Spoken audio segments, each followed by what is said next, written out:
Hello everyone, welcome to physics 365 YouTube channel. मैं हूं Y के शर्मा। और फिजिक्स 365 पे जो भी वीडियो अवेलेबल होते हैं वो क्लास 11 ट्वेल्थ नीट जेई और अदर कॉम्पिटिटिव एग्जाम के लिए काफ़ी यूज़फुल होता है। आज का जो टॉपिक है अपना क्लास 11 से विमीय समीकरणों के सीमा बंधन हम करने वाले हैं।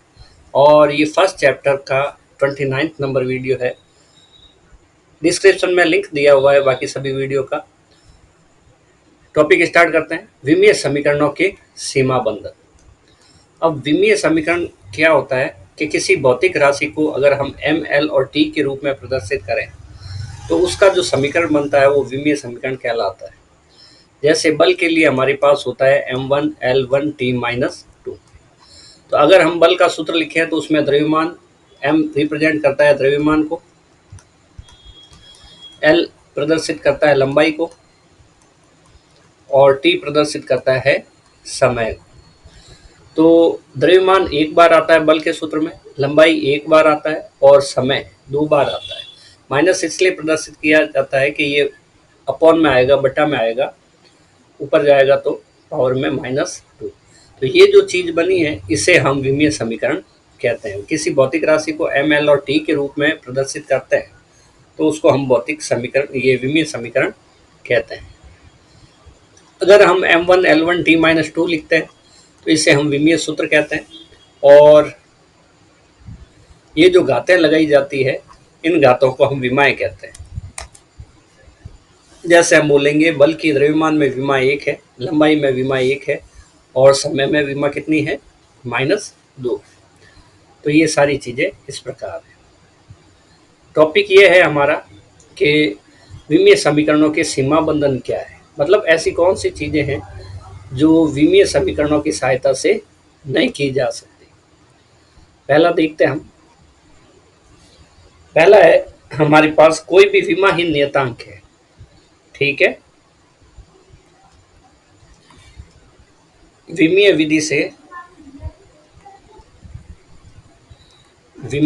से किसी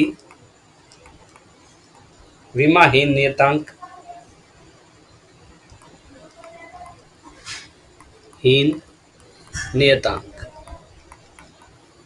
का मान ज्ञात नहीं किया जा सकता, ज्ञात नहीं किया जा सकता,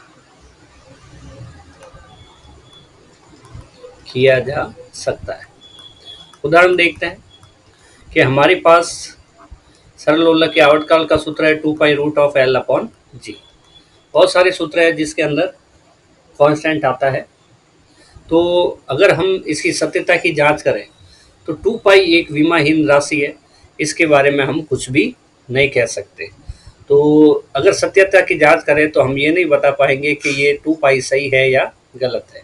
अगर हम इसकी जगह π² लिख दें तो भी ये सूत्र विमीय दृष्टि से तो सही होगा, क्योंकि 2π की विमाई नहीं होती है। तो उसका स्क्वायर किया जाए या उसे अन्य नियतांक से बदल दिया जाए तो भी विमीय संतुलन बना रहेगा। लेफ्ट हैंड साइड की विमा और राइट हैंड साइड की विमा बिल्कुल बराबर रहेगी। तो यहाँ पे पता चला।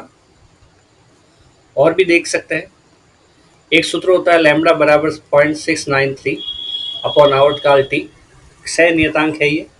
तो इसमें 0.693 विमाहीन राशि है। अगर ये 0.693 सही है या गलत है इसके बारे में विमीय विधि से अपने जानकारी नहीं मिलती। देखते हैं next topic, next point 2 number.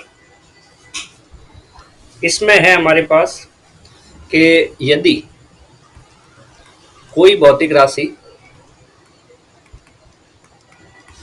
विमाओं के उपयोग में हमने 3 उपयोग किए थे। पहला मात्रक पद्धति बदलना, दूसरा भौतिक समीकरणों की सत्यता की जांच करना और तीसरा हमने किया था सूत्र व्युत्पन्न करना। तो तीसरे उपयोग पर आधारित ये पॉइंट है। कोई भौतिक राशि 3 से अधिक भौतिक राशियों पर निर्भर करती है।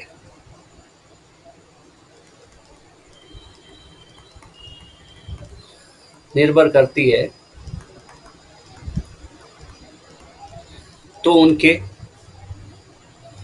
उनके सूत्र व्युत्पन्न नहीं किए जा सकते।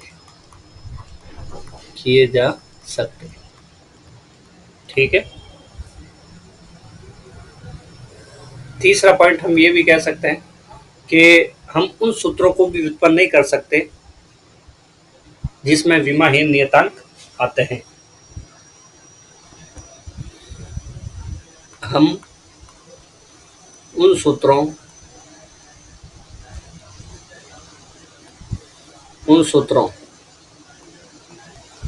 को व्युत्पन्न विमीय विधि से व्युत्पन्न नहीं कर सकते जिनमें त्रिकोणमिति फलन,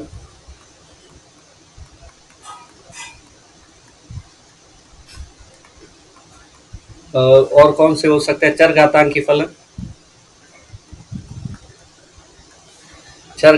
फलन।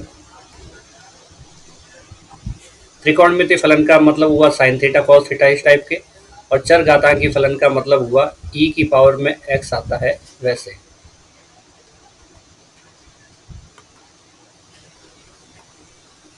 e की पावर में x लघुगुणकीय फलन,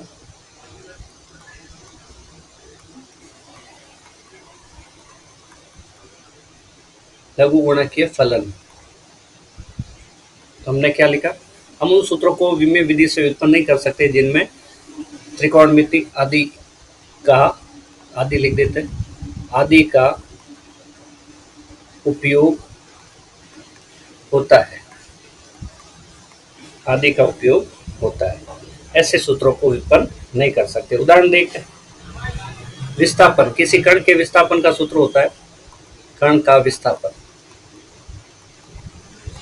ये सूत्र होता है y बराबर a साइन ओमेगा टी, लिख सकते हैं।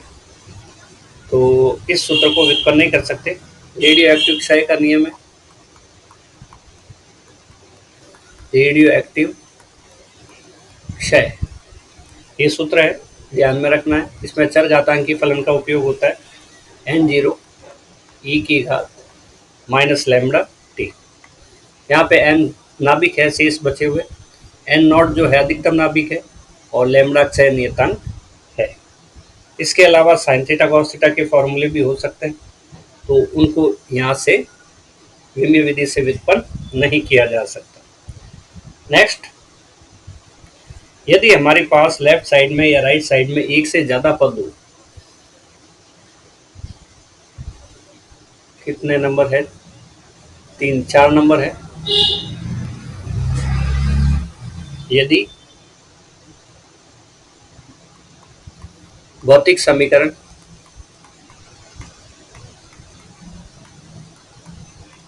करणों में अधिक पदों का उपयोग किया गया है, पदों का उपयोग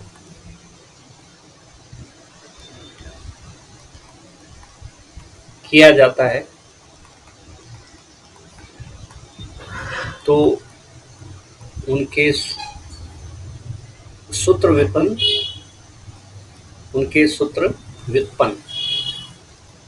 नहीं किए जा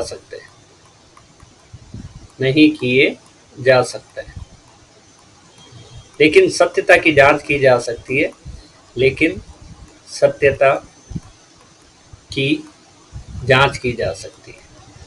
हम ये बता सकते हैं कि सूत्र सही है या नहीं है, जांच की जा सकती है। उदाहरण की बात करते हैं। जैसे गति की समीकरण v बराबर u प्लस ए टी, यहाँ पे एक पद लेफ्ट होता है, एक पद राइट होता तो ठीक है, लेकिन राइट में 2 पद है, इसलिए इसकी सत्यता की जांच तो की जा सकती है, लेकिन इन भौतिक राशियों में सूत्र व्युत्पन्न करना पॉसिबल नहीं है। दूसरा समीकरण होता है s बराबर U T plus 1/2 A T square, इसकी भी सत्यता की जांच की जा सकती है, लेकिन व्युत्पन्न नहीं किया जा सकता। तीसरा समीकरण होता है वी स्क्वायर बराबर यू स्क्वायर प्लस 2as। ठीक है, इसी प्रकार पांचवा पॉइंट, विमाओं द्वारा हमें ये जानकारी नहीं मिलती है कि भौतिक राशि अदिश है या सदिश है। भौतिक राशि की अदिश और सदिश प्रकृति की जानकारी भौतिक राशि की अदिश एवं सदिश प्रकृति की जानकारी विमीय या विमाओं की सहायता से या के द्वारा नहीं मिलती है, नहीं मिलती है। मतलब हम ये नहीं बता सकते कि भौतिक राशि अदिश है या सदिश है विमाओं की सहायता से। लास्ट करते हैं हम, विमीय विधि से ऐसे सूत्र व्युत्पन्न नहीं किए जा सकते जो बिल्कुल नए हो। केवल उन्हीं सूत्रों या संबंधों की जानकारी प्राप्त की जा सकती है जो पहले से स्थापित किए गए।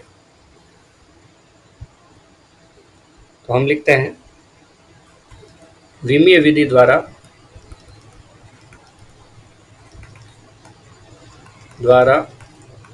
नए सूत्र स्थापित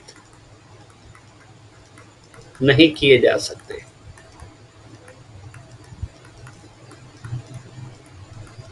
केवल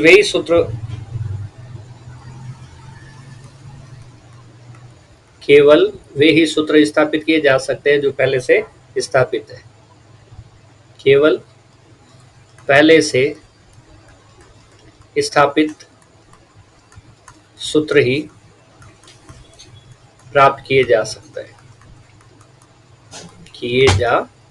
हैं। तो ये टॉपिक क्लास 11 का एक इम्पॉर्टेंट टॉपिक है और यही कंप्लीट करते हैं।